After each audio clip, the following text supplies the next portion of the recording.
Iran के सर्वोच्च नेता अयातुल्लाह अली खामनेई ने हाथों में राइफल लेकर इजराइल के खात्मे की धमकी दी है। राइफल के साथ दिखे अयातुल्लाह अली खामनेई बड़ी जानकारी आपको दे रहे हैं। नसरुल्लाह के मातम के दौरान तकरीर देते हुए राइफल के साथ नजर आए थे खामनेई।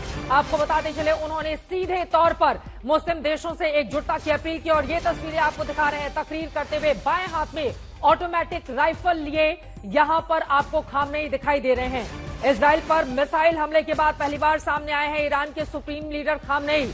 राइफल के साथ दिखे हैं अयातुल्लाह अली खामनेई, जिनकी तस्वीरें इस वक्त हम आपको दिखा रहे हैं। ये तस्वीरें अपने आप में काफी ज्यादा महत्वपूर्ण हो जाती हैं, क्योंकि जिस तरह की बातें उनकी ओर से आज कही गई हैं, यकीनन उसके बाद आगे आने वाला वक्त काफी ज्यादा महत्वपूर्ण होने वाला है। इजराइल पर अटैक अब किस तरह से और ज्यादा तेज किया जाएगा, इजराइल को सबक सिखाने के बाद उनकी ओर से कही गई है इजराइल का करेंगे खात्मा, ये कहा है खामनेई ने। और ये भी कहा कि जरूरत पड़ती है तो फिर मिसाइलों से भी हमला किया जाएगा। तकरीर के दौरान राइफल के साथ वो नजर आए, जो भी मुमकिन होगा वो करेंगे। यहां पर तस्वीरें आपके सामने हैं, इसके बहुत सारे मतलब और मायने यहां पर निकाले जा रहे हैं। लेकिन यकीनन आज के इस भाषण के जरिए एक तरफ इजराइल को कड़े शब्दों में उनकी ओर से चेतावनी दी गई, तो वहीं दूसरी तरफ तमाम मुस्लिम देशों को सब कुछ भूलकर एक साथ आने की बात कही गई और बड़ी लड़ाई के लिए आगे अपने लड़ाकों को तैयार रहने की बात भी कही गई है, कहते हुए कि इजराइल को सबक सिखाएंगे हम। ये तमाम बातें आज उनकी ओर से दोहराई गई हैं। लेकिन आगे परिस्थितियां क्या बनेंगी, ये बड़ा सवाल बना हुआ है। दो अलग अलग तस्वीरें अब हम आपको दिखाने जा रहे हैं। ये देखिए, दो अलग अलग तस्वीरें आज खामनेई जिस रूप में सामने आए, क्योंकि सभी की निगाह उनके ऊपर थी कि 5 सालों के बाद जब वो इस तरह के कार्यक्रम का हिस्सा बनते हैं तो फिर उनकी ओर से क्या कहा जाएगा। वहीं दूसरी तरफ आपको दिखा रहे हैं, हालांकि पहले भी राइफल के साथ वो दिखाई दे चुके हैं, पहले की तस्वीरें भी इस वक्त आपके सामने हैं।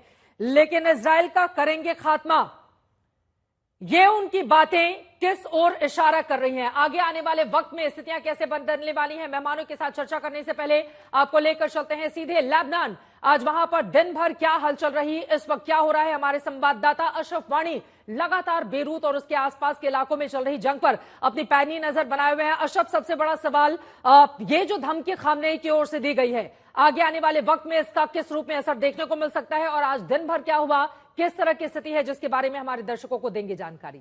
अशरफ।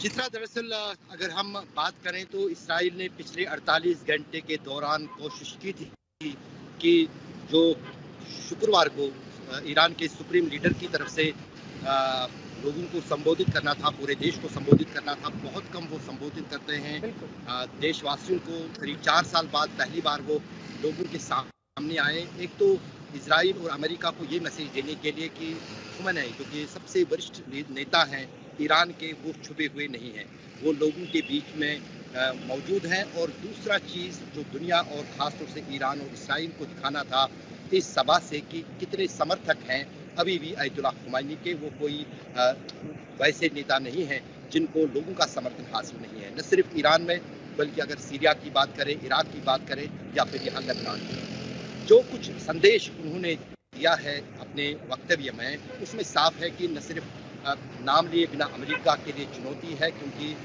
बल्कि साथ ही साथ इजराइल का तो साफ उन्होंने कहा कि इजराइल का खात्मा हम करते रहेंगे, तो वो सीधे चुनौती है। अब सबसे बड़ा सवाल शुरू ये होता है, जो पिछले कई दिनों के दौरान हवा बनाया था इजराइल ने कि हम ईरान में जाकर ईरान को जो है वहाँ पर ईरान पर हमला करेंगे, क्या इजराइल वो हमला करता है या नहीं। क्योंकि यहाँ पर अमेरिका भी कई बार सोचेगा ईरान पर हमला देने से पहले, क्योंकि यहाँ पर हित है अमेरिका के।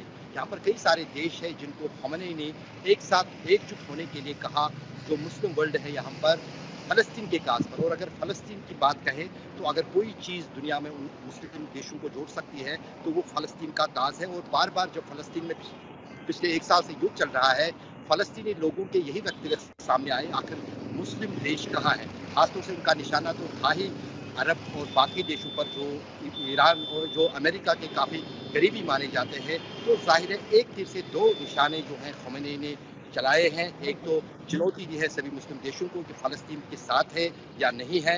और अगर हम जनता की बात करें, जनता तो चाहती है कि फ़लस्तीनियों को इंसाफ मिले, तो कहीं ना कहीं जितने भी अमेरिका सपोर्टिव किंगडम्स हैं या अमेरिका सपोर्टिव सत्ताएं हैं, उन पर लोगों का दबाव भी बढ़ेगा। और साथ ही साथ इसराइल पर भी दबाव बढ़ेगा कि क्या वो ईरान पर हमला करता है या नहीं करता है। अगर करता है उसकी चुनौती होगी, अगर नहीं करता है तो वो कहीं ना कहीं इसराइल की हार मानी जाएगी। ये बड़ी जानकारी आप दे रहे हैं। फिलहाल के लिए बहुत धन्यवाद अशरफ वानी, आपका पूरी जानकारी के लिए। दक्षिणी लेबनान से हमारे संवाददाता पल पल की जानकारी अलग अलग हिस्सों से लगातार आप तक पहुंचा रहे हैं।